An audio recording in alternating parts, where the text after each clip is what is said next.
I think we'll get started. For those of you who are here now, just a little overview of the evening. We're going to start with a little 5-minute worship piece, which will include a wonderful song that I got given by a Catholic friend of mine, who did a similar series at his Catholic church based on the Pope's Laudato Si, his encyclical, the encyclical that he wrote on the climate. And at the beginning of this video that you're going to see, there is a quote by Pope Francis that I would ask you to read out loud at home in your place. It'll be on the screen long enough that you can read it as just kind of our opening to worship, and then listen to this lovely, lovely song that I found. After Meredith stops that music, I will add a prayer that is from the Episcopal prayer book. And then Julie will read the scripture from Matthew that Jim has appointed for tonight. And then Jim will begin his presentation. And after his presentation is over, I will monitor the chat, and people are welcome to ask questions at that time. So the Lord be with you. And let us pray, beginning with Pope Francis's words.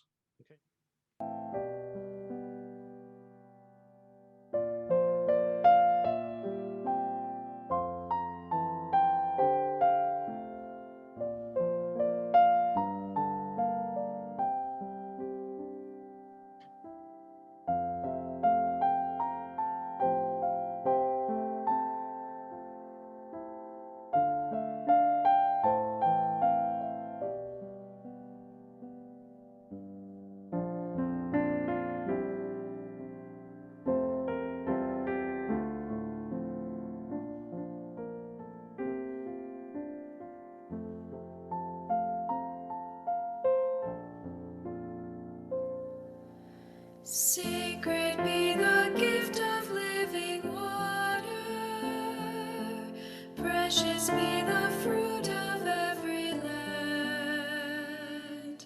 Cherished be each creature, holy be each neighbor, blessed be the goodness of God's hand. Sacred be the task of transformation, eager be the heart to understand, tender be the care, ardent be the prayer, urgent be the call of God's command.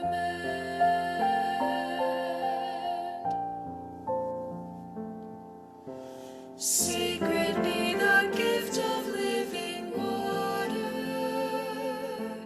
precious be the fruit of every land.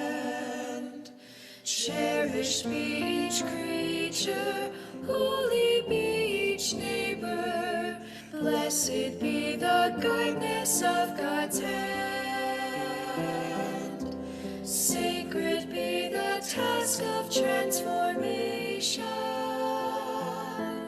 eager be the heart to understand,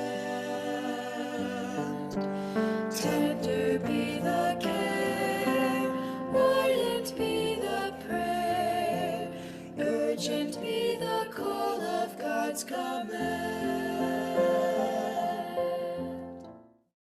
A prayer for the conservation of natural resources.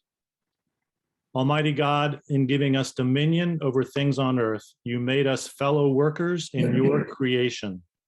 Give us wisdom and reverence so to use the resources of nature, that no one may suffer from our abuse of them, and that generations yet to come may continue to praise you for your bounty.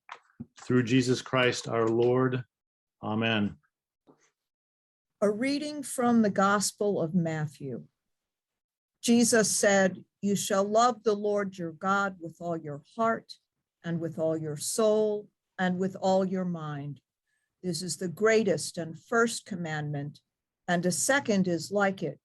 You shall love your neighbor as yourself. On these two commandments hang all the law and the prophets. Amen. I would like to introduce Jim Antal. He serves as the special advisor on climate justice to the general minister and president of the United Church of Christ. Antal's book, Climate Church, Climate World, has been used in at least two of the parishes in central New York, St. James and Julie's Parish, and it is being read by hundreds of churches. From 2006 to 2018, Antal led the 350 UCC churches in Massachusetts as their conference minister and president.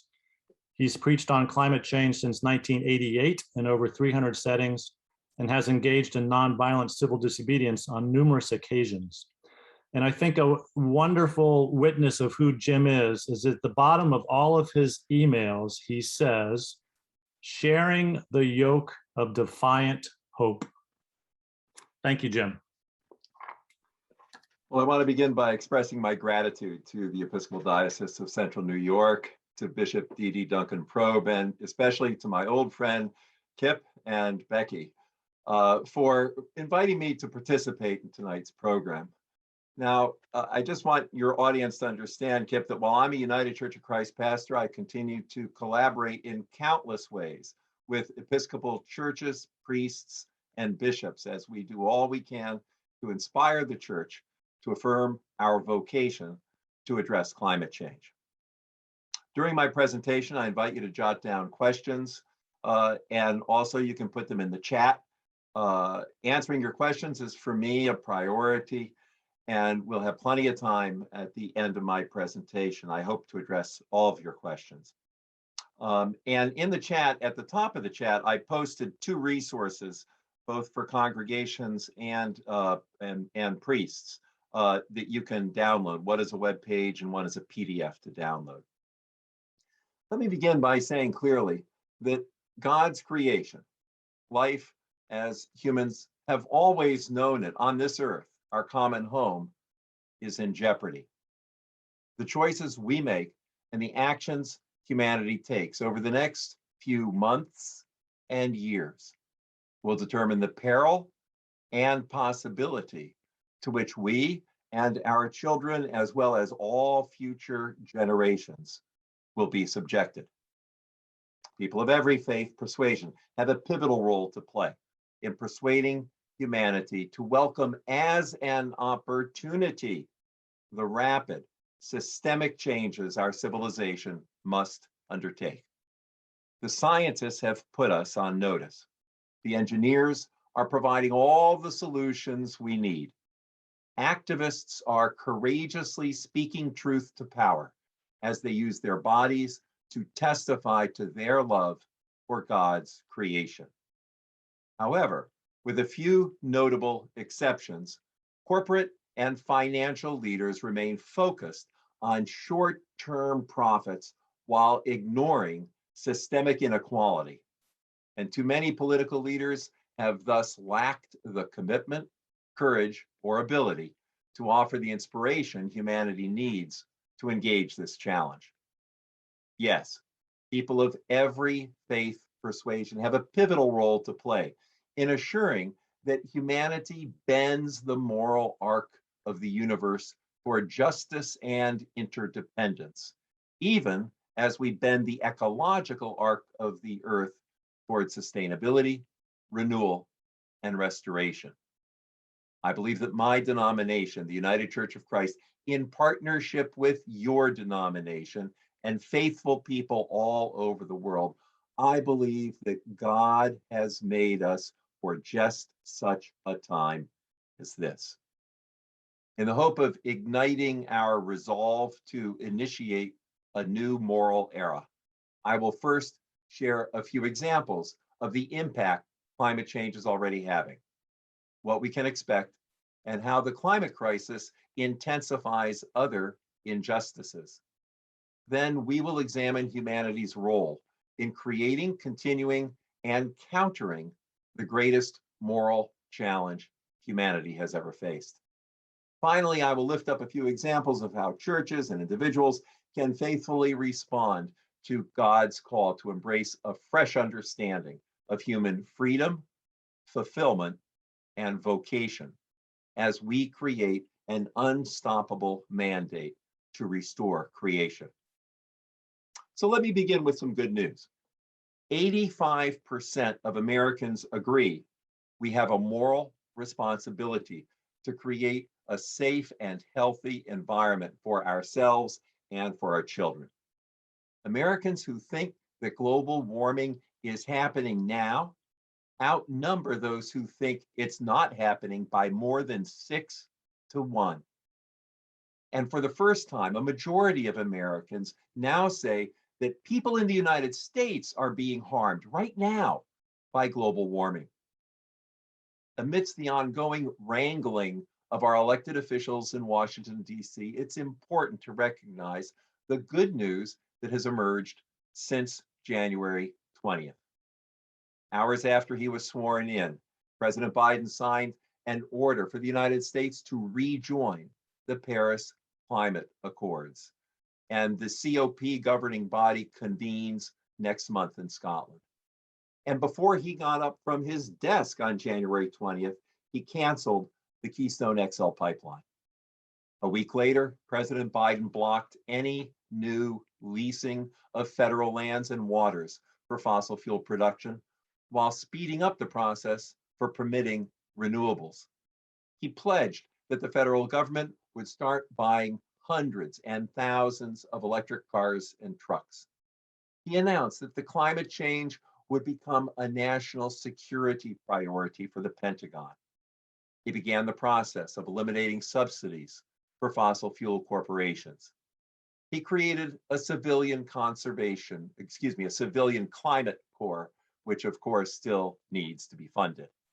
And he instructed the Justice Department, the Energy Department, and the Environmental Protection Agency to focus on environmental justice, which prompted Dr. Bob Bullard, who is widely considered the father of environmental justice, to say, environmental justice is not just a footnote anymore, it's a headline.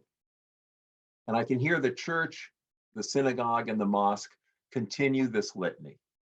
Environmental justice is jobs with justice. Environmental justice is housing justice. Environmental justice is health justice. Environmental justice is climate justice. Environmental justice is indigenous justice. Environmental justice is racial justice. When the sun set on January 27th, Bill McKibben declared that this was, and I'm quoting, the most remarkable day in the history of America's official response to the climate crisis, and that it may well mark the official beginning of the end of the fossil fuel era. Fast forward to today, as our federal leaders have before them what may be the last best chance for America to address the climate emergency. As frustrating as the current negotiations may be, it's good news that the proposed legislation includes numerous provisions to address the peril we now face. Okay, that's some good news. Now for a little bit of the bad news. For the past 2 summers, folks in Siberia living 70 miles north of the Arctic Circle were overcome by daytime highs well over 100 degrees Fahrenheit. That's over 50 degrees above normal. We now know that air pollution caused by the burning of fossil fuel kills almost 9 million people every year. That's more than malaria, HIV/AIDS, and tuberculosis combined. And that doesn't even include the lives lost due to the impact of increased global warming. A new study reports that if global warming exceeds 1.5 degrees centigrade, the world's tropics would become uninhabitable. 2.5 billion people live in the world's tropics. In other words, 2020, and this will almost certainly be true for 2021 as well, 2020, which was the hottest year since records have been kept, will be the coolest year your children or your grandchildren will ever experience. Rather than offer more examples, let me provide some perspective. If you look back in time at Earth's climate, you'll see that it's only over the past 10,000 years, about 400 human generations, that the climate has provided humanity with a stable enough pattern for people to depend on. In fact, it's that dependable climate that allowed humanity to settle down, to farm our own food, and to live year-round in communities. Thus, civilization emerges and depends upon a stable climate, or what I like to call the continuity of creation. But that continuity is now broken. Once the industrial era began, it took us only 7 generations to decreate the planet. Over the past 200 years, humanity has extracted and burned about half the oil, coal, and gas that nature took 150 million years to make. That's how developed countries built the modern world. In doing so, a tiny percentage of us became unimaginably wealthy, profiting from the control over and abuse of God's creation. At the same time, a majority of people worldwide are living amidst increased inequality, poverty, hunger, homelessness, and a lack of potable water. These injustices are all casualties of the unjust acquisition, extraction, and distribution and profit from the energy stored under our feet. And to address these injustices, humanity must complete the greatest transition we've ever attempted, moving from our dependency upon fossil fuel to a reliance on renewable and sustainable forms of energy. And as many of you already know, we can do this. We already have all the solutions we need to undertake this transition. A group of the world's top climate scientists recently issued a report indicating that by 2030, less than 10 years, electricity from solar, wind, and water could provide all the electricity the world needs. And by 2035, renewable energy could also be the sole energy source for all the world's heating, cooling, transportation, and industry. Not only that, but as we make this transition, we can address economic and racial inequalities. And by doing so, we will reap benefits far greater than the costs. So what's been holding us back? If the solutions are all available today, why haven't politicians, industry leaders, and consumers embraced those solutions? What's been keeping us from making the necessary transitions? Here, a little bit of history is helpful. Way back in 1965, when President Johnson received the first report on global warming, he responded by saying, and I quote, "The destiny of humanity and the rest of creation are intimately linked. We flourish or we perish together." In 1970, the first Earth Day saw 20 million Americans take to the streets. It only took a few months for Congress to create the Environmental Protection Agency and pass the Clean Air Act. 2 years later, Congress passed the Clean Water Act, and a year after that, Congress passed the Endangered Species Act, and President Nixon signed them all. And it's worth remembering that in 2006, George W. Bush, the former oil man from Texas, declared, I'm quoting, "America is addicted to oil," and insisted that the United States break this addiction. So if presidents of both parties express these kinds of concerns, something else must be causing our inaction. Of course, there are many factors, but the driving reason we have not broken our addiction to fossil fuel is that since their inception, fossil fuel corporations have had one and only one goal: to make the most money for their shareholders in the current quarter. Keeping that goal in mind, here is some additional history. In 1975, when fossil fuel corporations heard that the world was on the brink of global warming, they quickly hired the best climate scientists in the world. In 1982, those scientists told the board of directors of Exxon that climate change is caused by humans burning fossil fuel, that it's getting worse, and that the oceans are absorbing most of the excess CO2, but they won't continue to do that indefinitely. Then Exxon hired the best ocean scientists and asked them, is this correct? And in the mid-1980s, the ocean scientists confirmed those findings. At about that same time, Exxon's engineers reported a breakthrough in their ability to drill horizontally into oil shale. This allowed them to extract more natural gas than anyone could imagine, what we today refer to as fracking. So, what did Exxon do? First, they fired those climate scientists and buried their reports. And then Exxon hired a few fake scientists. It turns out it's the same fake scientists that the tobacco industry had hired in 1978. And just as these fake scientists had sown the seeds of doubt about whether smoking caused cancer, they began to sow the seeds of doubt about whether climate change was real.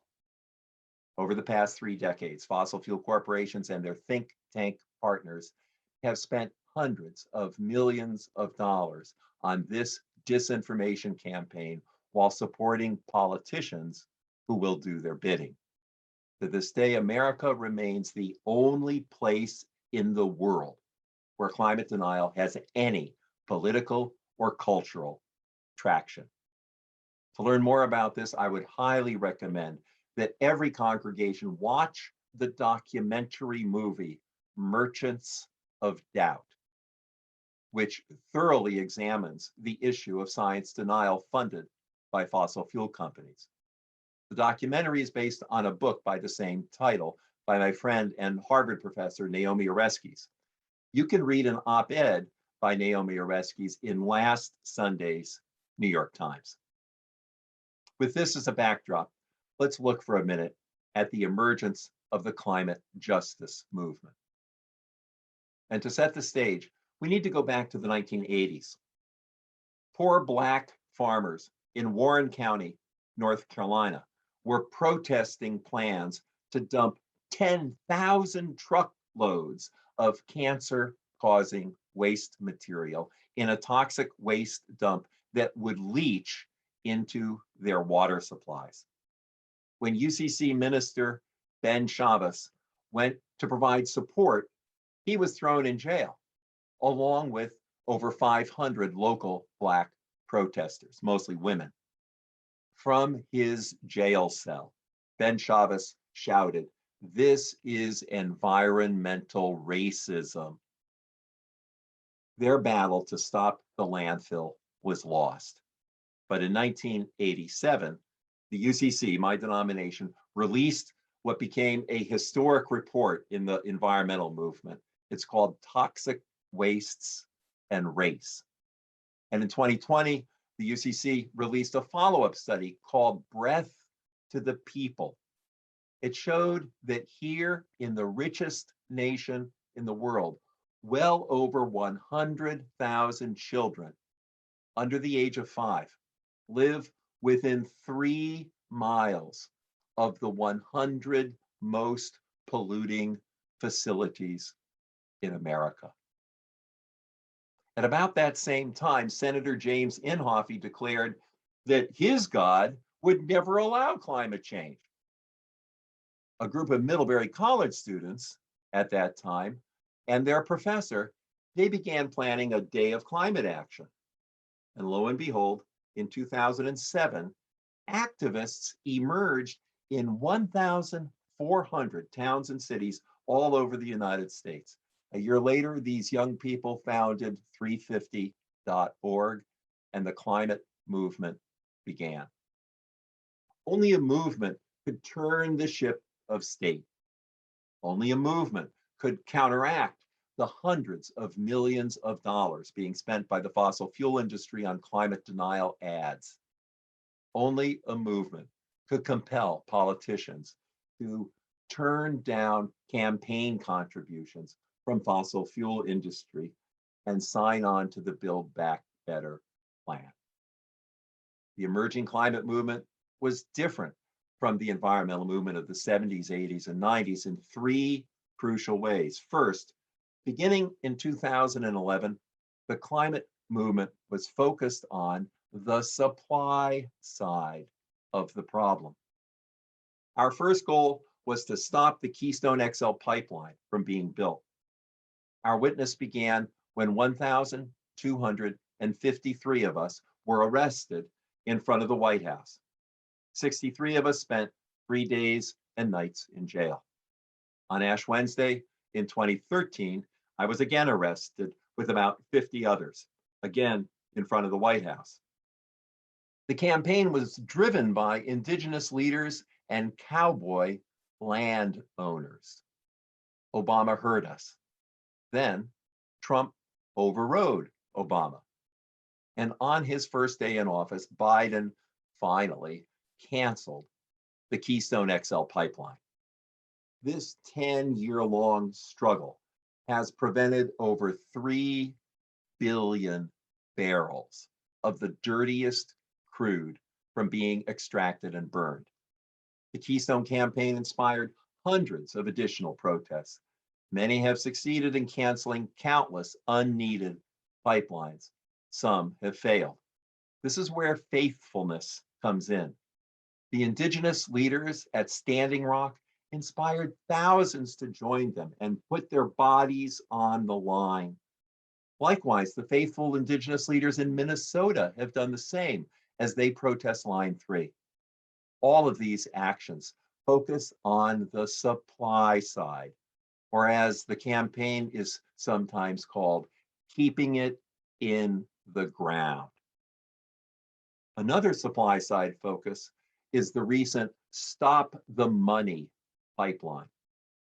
This began when the divestment movement, in which the UCC led the way, when we became the first religious organization and the first national organization to vote to divest from fossil fuel stocks in July of 2013. And in less than 8 years since we did that, portfolios worth, wait for it, over 14.5 trillion, that's T, trillion dollars. They have purged their holdings of fossil fuel stocks. More recently, Jane Fonda and thousands more have pressured JP Morgan Chase, Wells Fargo, and other banks to stop lending money to fossil fuel companies so that they can continue to build new fossil fuel infrastructure, which we don't need. As Bill McKibben says, money is the oxygen on which the fire of the climate crisis burns. A second quality of the climate movement is that it is an intersectional movement. Since its beginning in 2007, the climate movement has been increasingly led by people of color and indigenous people. But that's not all. Our houses of worship need to recognize what the climate movement has grasped from the beginning, that every justice issue your congregation cares about, hunger, poverty, homelessness, immigration, disease, lack of access to clean water and education, these Justice issues are intersectional. They're not separate and distinct from each other, and climate change is making every one of them worse. All of you know that systemic racism has been choking America for centuries. But here's how 16-year-old climate activist Alexandria Villaseñor puts it. The exploitation of Black people is the greatest extractive system of production of all time. Thanks to the Black Lives Matter movement, many churches and other houses of worship have begun to examine their white privilege and how their white privilege is secured by the guardrails of injustice, inequity, and inequality. Churches are also learning what Black and Brown and Indigenous people living in America have known for generations, that they are living their lives amidst a public health crisis. Not only that, we're all realizing that we are no longer living on the same planet we used to call home. And Black and Brown and Indigenous people know this best because most of them are already dealing with the consequences of the climate crisis. Now, here's a third distinctive feature of the climate movement. It's now being led by youth. Their audacious vision, their unbound courage, their uncompromising commitment, and their brilliant strategic messaging on social media. All of these qualities have earned the respect and renewed the hope of hundreds of millions of people worldwide, including Joe Biden, Kamala Harris, Gina McCarthy, Michael Reagan, and John Kerry. All of this leads to the recognition that you and I are living on the hinge of history. The climate crisis has placed an inescapable moral claim on our generation and therefore on each one of us. Whatever understanding of God we may have, that God is calling us to embrace a fresh understanding of human fulfillment and vocation as we step up to the fact that it's truly up to us. Like the greatest generation, we can adjust our personal aspirations in order to address the greatest threat humanity has ever faced. But can we exchange the dominant ethos of rugged individualism for a recognition that we're all in this together? In place of the American dream of consumption, we must rediscover the beauty, the diversity, and the healing qualities of the natural world. We must learn that meaning and joy derive less from self-interest and status and prestige, and more from equality, community, vulnerability, and empathy. Let's be clear that the climate crisis places an inescapable moral claim, not only on each one of us, but on our whole generation. And because of that, it's time for us to reread Scripture and embrace the theme that is everywhere apparent. God calls communities, not just individuals. If we collapse the notion of vocation into the narrow confines of a single life or a single lifetime, we're ignoring a major thrust of Scripture. Humanity itself now has a vocation. Imagine for a moment what it would be like to be a member of the generation that finally blew the whistle and declared, "Not on my watch." It would involve relinquishing much of what we currently pursue in our quest for happiness and accepting that consumerism and selfishness will never satisfy our deepest longings. In subordinating our personal aspirations so that we can devote our lives to a larger calling, we may begin to understand Jesus' insight that those who lose their life will find it. And such devotion will create an unstoppable mandate to restore creation. Now, I want to thank God for the early adapters and for the individuals and organizations who are inspiring us all to hear the still small voice of God calling us to engage this challenge. When I listen to God's voice, I hear God asking us, what faith practice is necessary? What worship is necessary? What religious activism is necessary to solve the climate crisis? To begin with, we must make God's call to restore creation and advance climate justice an essential part of our identity as people of faith. Now, what does that look like? We need to make our houses of worship safe enough and relevant enough so that we can do four things quite explicitly. First, clergy need to preach on the climate emergency and also preach on the intersectionality of racial, economic, and climate justice. We need to preach as if life depends on it, because it does. Second, we need to hear each other's testimony by creating a monthly or even a weekly opportunity during worship for a member of the congregation to bear witness by sharing an action they or their family are taking to address the climate crisis. Third, our worship community must become a place that allows us to process our grief over the degradation of the earth we love. Doing so will allow us to recognize that the existential dread we experience can serve as a precondition of hope.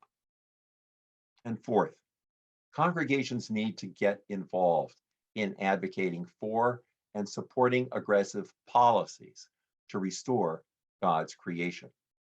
Let's be clear, this is not a partisan exercise. It is right and good for the church to advocate for the restoration of God's creation, the elimination of racial inequity, and the transformation of economic inequality. Another action people of faith can take is to roll up our sleeves and resist the building of all new fossil fuel infrastructure. This was one of the points of a 2017 resolution, which I wrote, which was passed by the National Synod of the UCC. This can be most effective when multiple congregations in a town or a region join together. It's often an uphill battle, but it can work. In 2020, both the Atlantic Coast Pipeline and two different proposed natural gas pipelines in your state were canceled due to the resistance by creation-loving citizens. Here's another action. Your congregation can join the hundreds of congregations with endowments that have divested their fossil fuel stock holdings. You can also affiliate with other congregations in the region who are engaged in climate justice.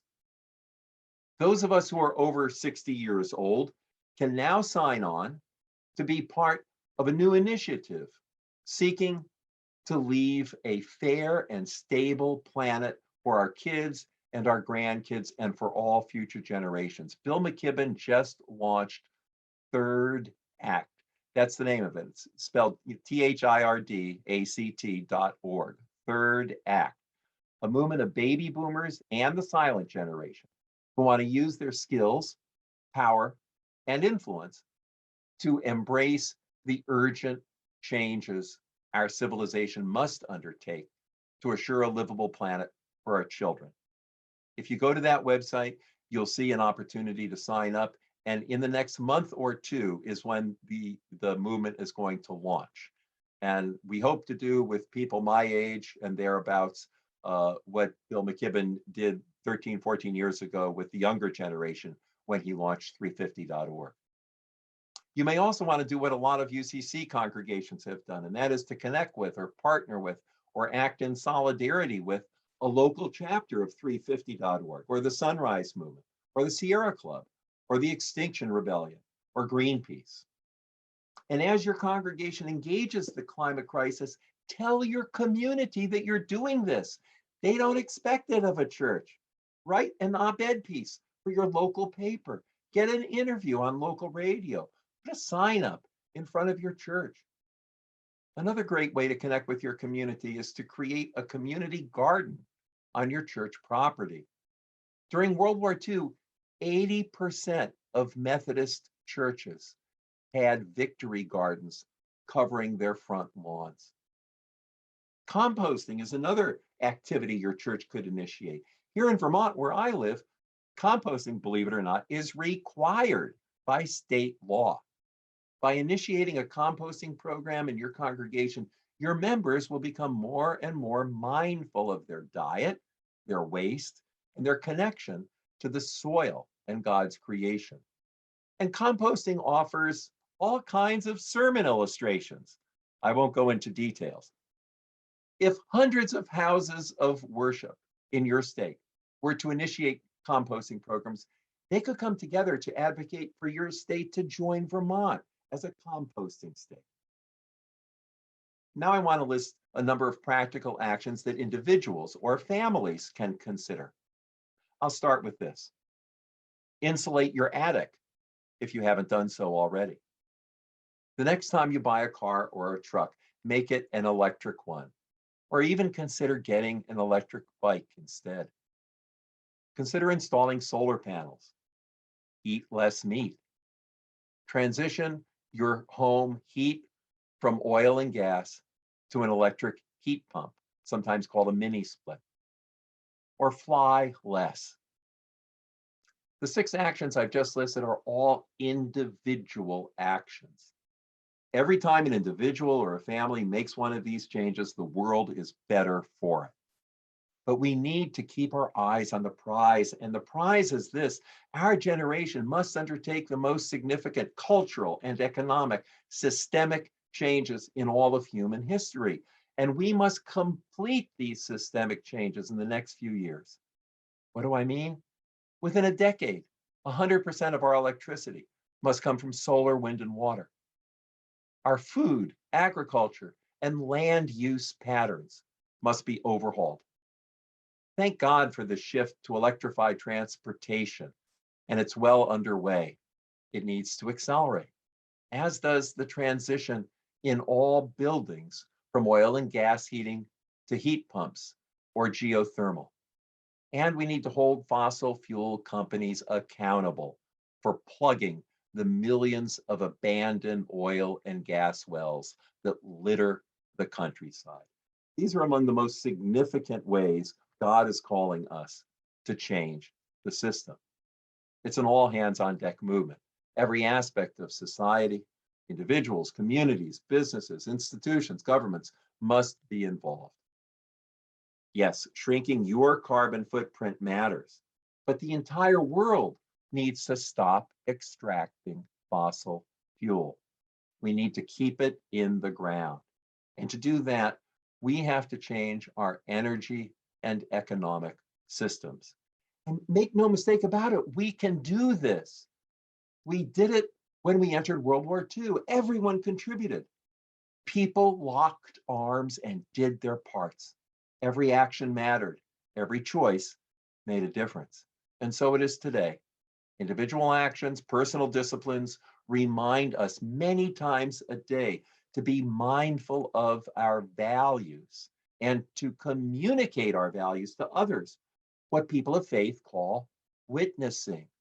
We need to talk about climate change and let others know that we're concerned, that we're taking personal action, and we're joining with others to change the system.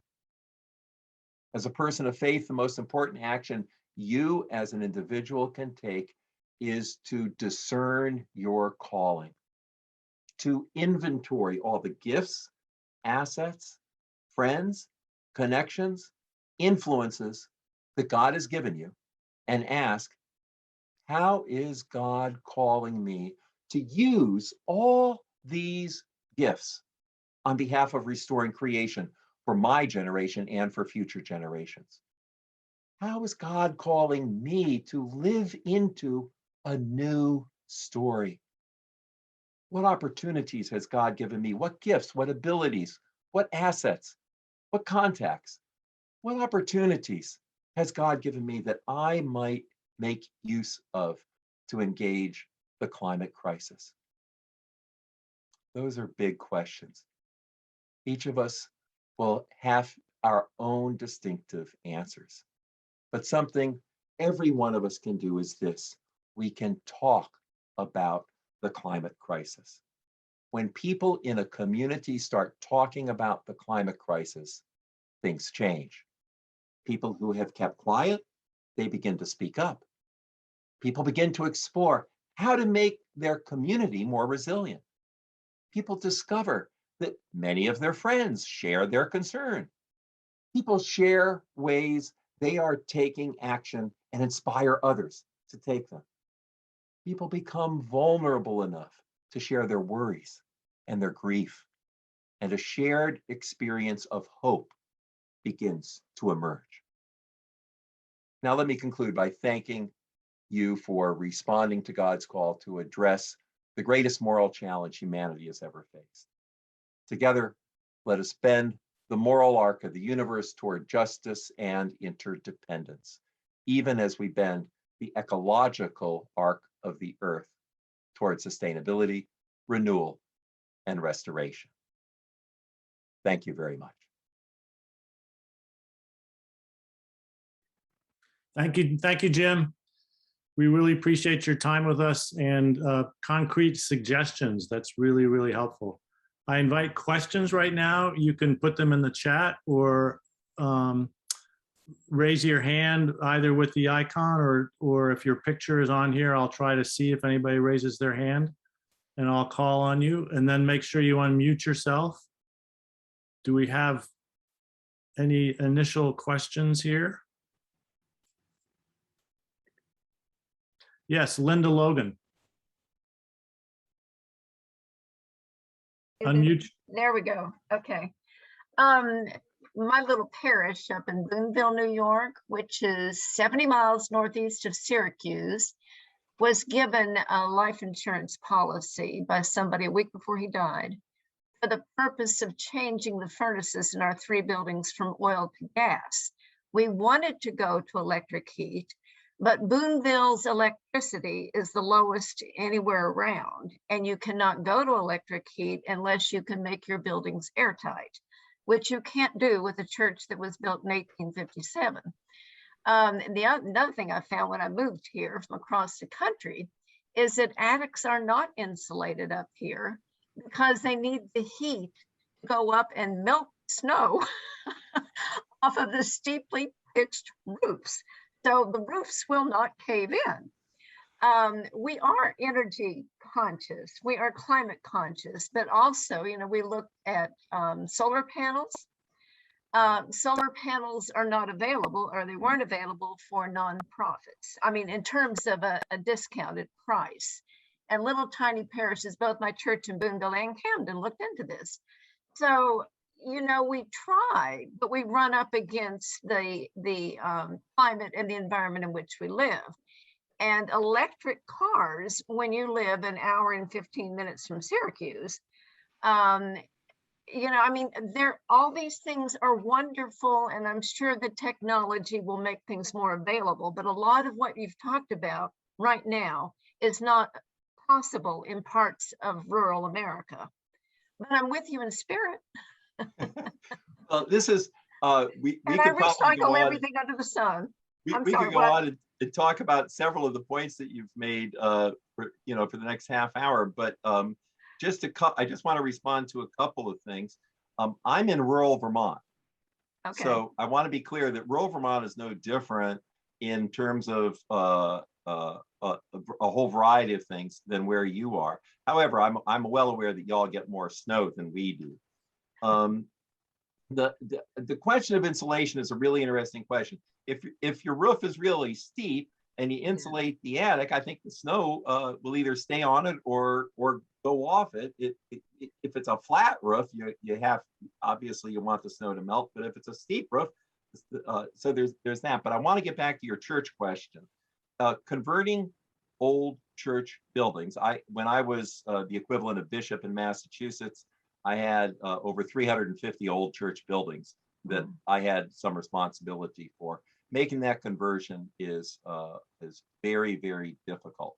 The other reality is that the vast majority of congregations in your denomination and mine, and this is true of all denominations, including, with rare exception, the evangelical and Baptist folks, we have buildings way in excess of what we need. And using the kind of end of lifetime of your oil boiler as an opportunity to scratch your head about the big question: what is church? And begin to recognize, well, whatever church is, it's not a building. And begin to ask bigger questions of transition is something that I know hundreds of congregations in my denomination. We have about 5,000 congregations in our denomination, and hundreds of them, prompted by these concerns that we're talking about tonight, are beginning to shift from having their building to a different, I guess, format, for lack of a better word. But none of, you can tell I'm not really pushing back on what you said, because I respect everything that you said. The last point, which you also hinted at, is absolutely true. Within 3 years, it may take 4 or 5 years, but I think it'll be within 3 years. Electric cars will have a range of 500 miles between charges, and that changes the game. To your last point, that changes the game. Between now and then, in your kind of situation, doing what we do here in rural Vermont, which is we have a hybrid car. So we get about 20 miles all electric, and then we can drive on gasoline. And, you know, part of me hates it, but a bigger part of me is happy to at least have this option. And in another couple of years, when we need a new car, we'll get an all electric one. But thank you. I mean, all your comments are a reality check, and I'm sure they are realities which are shared by many of the congregations represented here this evening. Thank you very much for your comments. Thank you. Great question. Yes, David. David Weidiger. Unmute.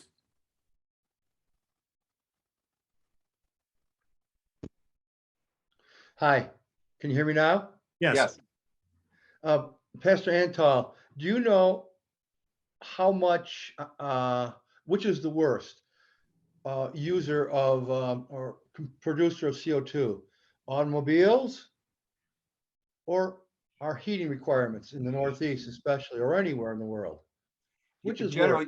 Generally speaking, heating is worse, but both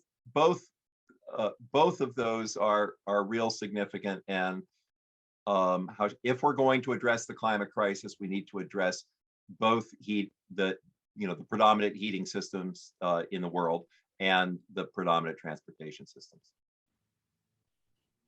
Thank you. We won't get to where we need to go by addressing only one of them. Other Did you have question? a follow-up to that? No, there's a lot of alternates. We put a lot of technology into the cars, but we've got some technology into the heating end of it, but none of them they're not electric. I mean, you can have all electric heat, okay, but you better insulate your house well and be prepared for the shock of what it's going to cost you. But you can put in a highly efficient furnace, like mine is like 98% efficient, so they say. And I know the air that's coming out my exhaust, I can put my hand there and I won't burn myself. Okay, so I know that they're not producing as much CO2 as, for instance, a large boiler, or some of these. If you go into some of the older homes, we used to call them octopuses. Yep.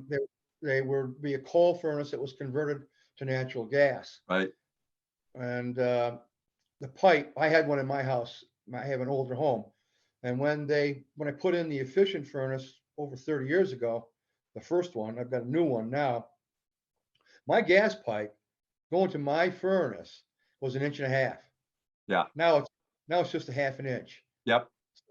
There is a big difference just in that type of an upgrade. Therefore, I'm using less. Yep. So in other words, I think what I'm saying is, even though they're not the best, they're not 100% totally efficient, but at least they're things that people can do right now. Like you were talking about heat pumps. You mentioned that several times. So I think you're sort of geared up on heat pumps, but I don't think heat pumps work well under 40 degrees. Actually, this is, I'm really glad you said this. Also, by the way, I love this question. I just want everybody on the call to know that I used to be a pipe fitter. And also, by the way, my dad used to design oil refineries. He was the head chemical engineer for Mobil Oil. I just want everybody on the conversation to understand my background. So I don't disagree with anything you have said there, except the last comment, and that is heat pumps, which are sometimes called mini splits, that that people call them different things. In the past 7 years, they have made huge advances in terms of creating mini splits that are designed to work in cold weather environments. And so here in Vermont, people are converting over to mini splits like crazy. You can't the people supplying them, they can't get enough in. So literally hundreds of houses, almost hundreds of houses a day, certainly hundreds of houses a week in Vermont are being converted. So that it's just an important option for you folks up in the colder parts of New York State to realize that technology is in place. Now, I have no idea about your utility provider and whether or not they are friendly, for example, to somebody who wants to install solar panels in their own home, whether you can do reverse, whatever you call it. When you generate electricity and then the energy company will give you credit for it. All of that is here in Vermont. I have no idea what's true in your state. But these are also things that can be advocated for.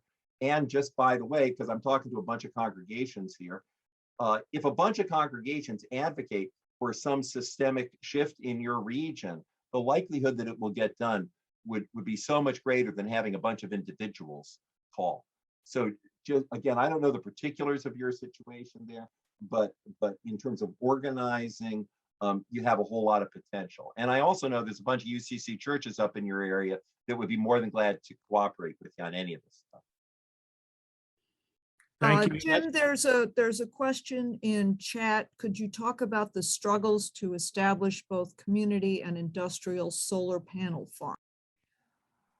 So I can certainly talk about that here in Vermont because my wife and I, we have a solar panel on our property where I'm sitting, but we also, a community solar was put in about a half a mile from here, and we own a couple of panels over there, as do other individuals, as do some businesses in our town, as does our town government. It's a solar panel, it's a community solar panel that the law in Vermont was created that allowed individuals, nonprofits, and government to cooperate in that way. Now, again, I don't know what's possible in New York State, but I can tell you it can be done. And when and all over Vermont, the two adjacent towns to us, same thing. They have these huge solar fields, and they are part of them is owned by the government, the town government. Part of them is owned by individuals, and part of them is owned by businesses. So it can be done, but occasionally you have to adjust laws to get it done. But again, that's another opportunity to raise people's consciousness on climate change and to get people to cooperate together. Paul, does that answer your question? Okay, yes, in part, but there's also community solar and there's also industrial solar, which is huge farms, huge. And if you could talk a little bit about citing those and working on those kinds of situations. So, Paul, I love your question, and I'll go big in my answer to you. and something I didn't mention in my talk.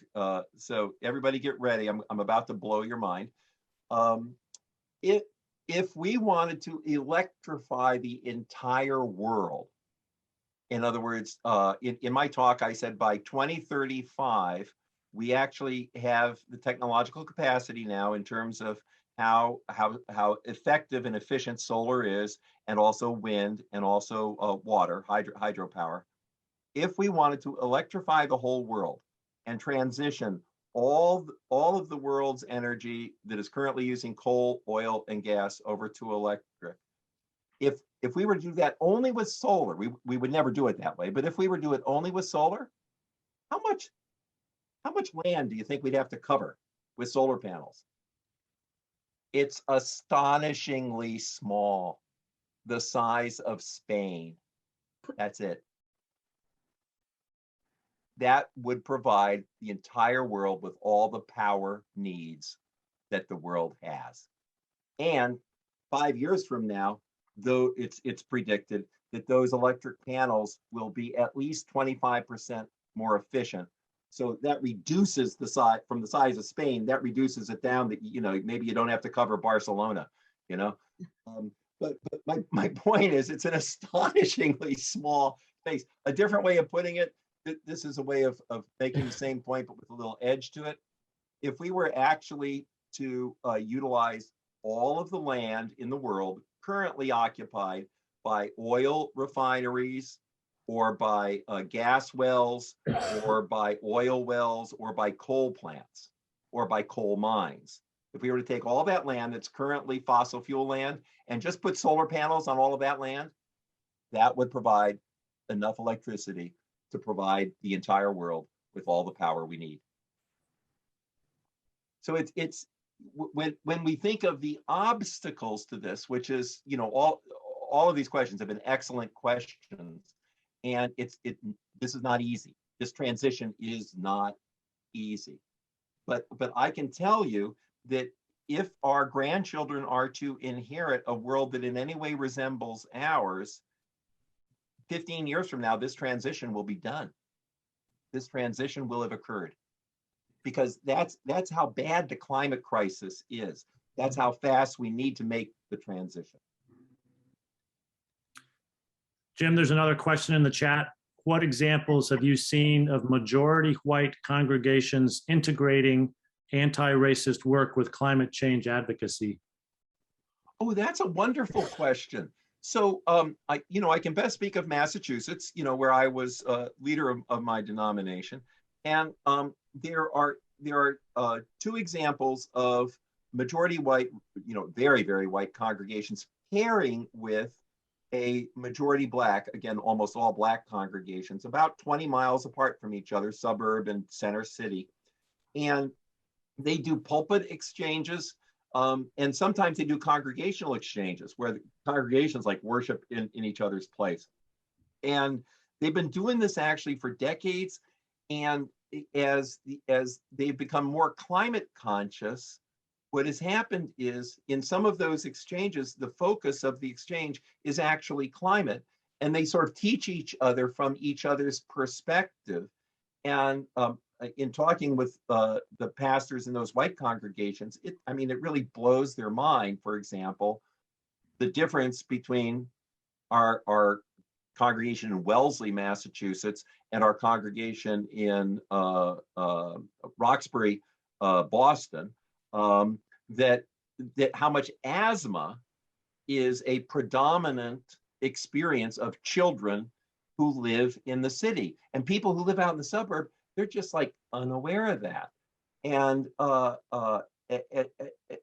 so that then, of course, gets translated, to the point of the question, into a climate justice issue. That's also why if you, in any of the polls that have been taken over the past 10 or 12 years to try to identify, like within the religious community, who's actually talking about climate change, who's actually preaching on climate change, it often comes as a surprise that pastors of color, whether they're Black or Hispanic, are more inclined to talk about and preach about climate change by a factor of 3 or 4. 3 or 4 times more inclined than are white pastors and priests.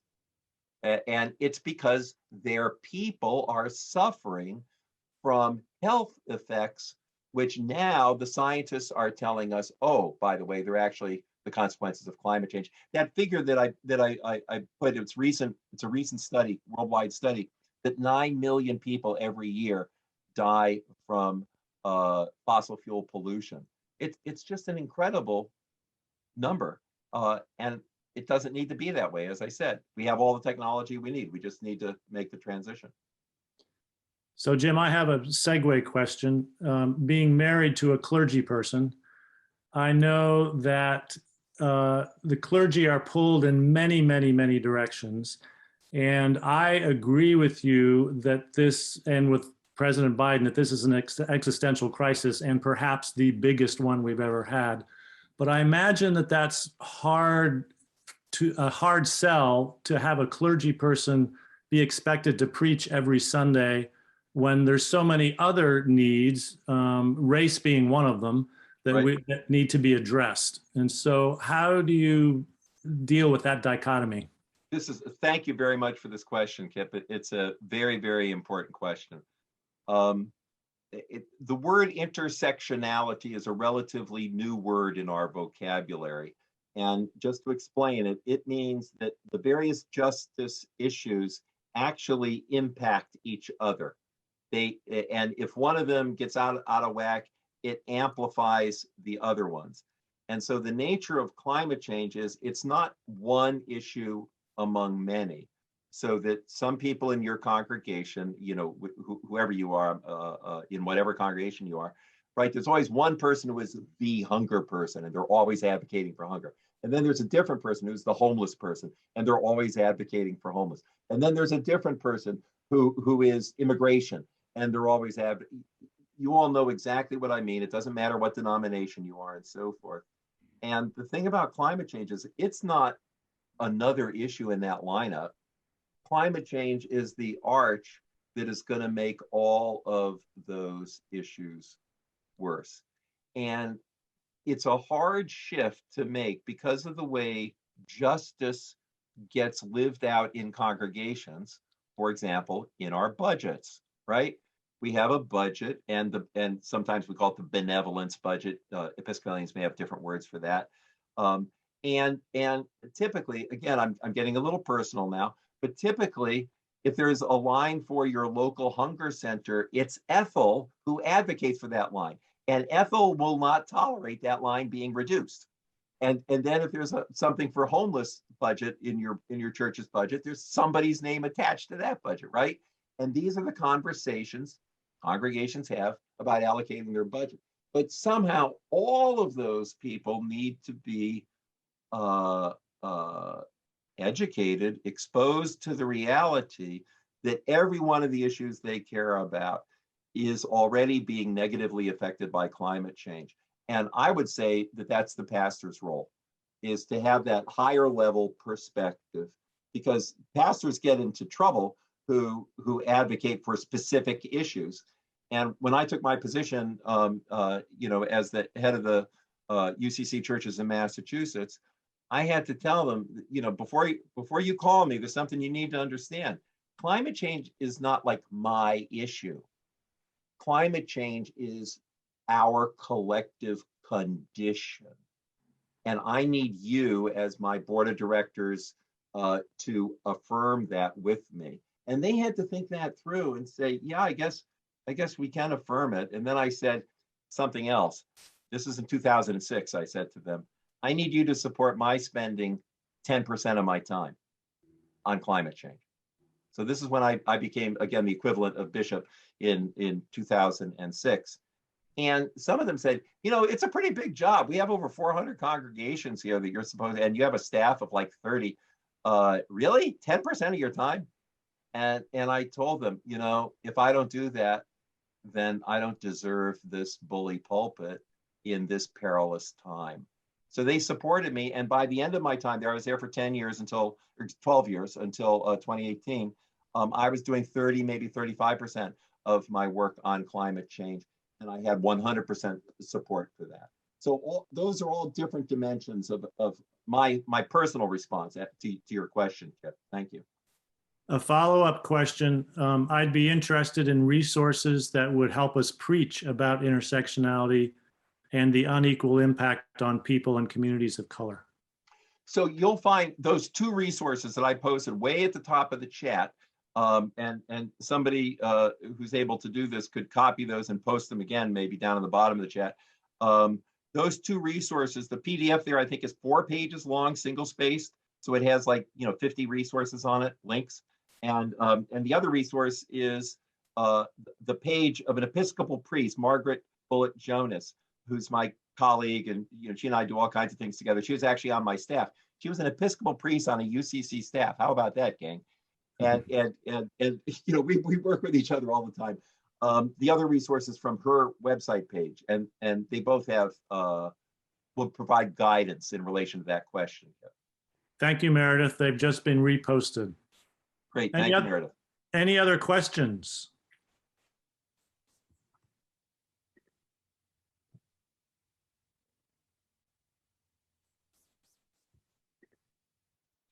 Jim, do you have any closing thoughts? Well, I don't know how many of these things I've done since COVID, at least 30. And then I also had about 20 in-person speaking engagements that I was unable to convert to Zoom. But I have to say, your questions have been excellent. And I want to applaud you, Kip, for organizing this the way you have, and for really providing your collection of congregations with the kind of resources, this series being one of those resources, and encouragement that you've done. And I guess the word I would leave you with is I guess a threefold word. First, if you find yourself thinking, oh, I'm just one person, what can I do? Try to give that a shift. Bill McKibben, he's a little harsh when he says this. Every single time he speaks, somebody says, I'm only one individual, what can I do? And his answer, it's a little harsh, so I'm not like going to quote him on this, but it's a little harsh. He says, stop being an individual. And so the first thing I want to say is, don't let after this great conversation, don't let yourself feel isolated. You need to connect with other people in your congregation, and then you need to connect your congregations with each other in supporting each other in various initiatives, and maybe taking collective action if you're all in one county and if that's relevant, but you're all in one state, and that is certainly relevant. And as I said, you can even expand that circle to include congregations from other denominations. Presbyterians have a very active earth ministry. So I would assume the Presbyterian congregations up and around you folks are actively engaged in the same issue. I know that UCC churches are. I've spoken a couple of times up in the Buffalo area, but people, came there all the way from Syracuse to come to the events that I spoke at in Buffalo. So the how shall I say, the pot has been stirred, and there's a great deal of readiness in your region to become active on this. So don't go it alone, do it with others, and have confidence that you can be part of the change that God is calling us to make. This is Julie Calhoun-Bryan. I'd like to make an announcement. Speaking of intersectionality, there is a rally in downtown Syracuse for peace, racial justice, and climate change. Thursday from 11:30 to 12:30. We'll start at the Roman Catholic Cathedral, and the theme is peace. We'll go to Plymouth Congregational Church, where the theme is racial justice, and then to St. Paul's Episcopal Church, where the theme is climate care. So that's 11:30 in Syracuse at the Cathedral of the Immaculate Conception is where it all begins. What a wonderful Rally event. details are, Meredith put up the link for the details again. That just sounds like such a wonderful event. Intersectionalizing there. bringing it all together. Yeah, it was instigated by a Catholic friend, and we've got The Catholic community in Syracuse. I used to know the Berrigan brothers, and the Catholic community in Syracuse is one heck of a community. That's for sure. Yep. So it'll be the Catholic Church, the Congregational Church, and the Episcopal Church. That's great. That's Yeah. great. So thank you, Jim. If we could all applaud, we would. Thank you very much. The song that I played at the beginning, I'm going to play the end of it this time, starting at 5 minutes and 22 seconds. And it will finish again with Pope Francis's words. And I think they are from his encyclical. And so I ask that you use that as a closing prayer. And I encourage you all to join us again next week at 6:30 when we will have our last of these 3 sessions. And we'll be talking to some local people, the head of the Skinny Atlas Lake Association about lake quality. My son, who happens to be a regenerative farmer, is going to talk about farming. And Chris Carrick of the New York Regional Development Commission is going to talk about solar panels. So in addition to Greening USA, they have 12 steps for a sustainable community. That will be the first half hour, will be a talk about that. So I encourage you all to come to that. Thank you for being here, and we'll close with about 3 minutes of this music, and you can just enjoy it or sneak your way out of here. Thank you very much, everybody.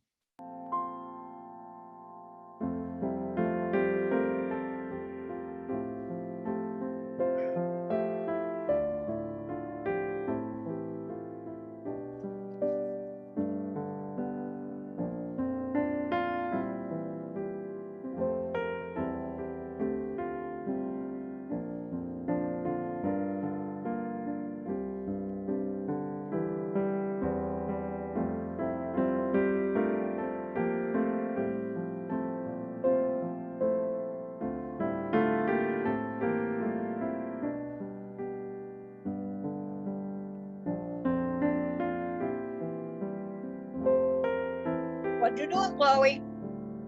Urgent be the call.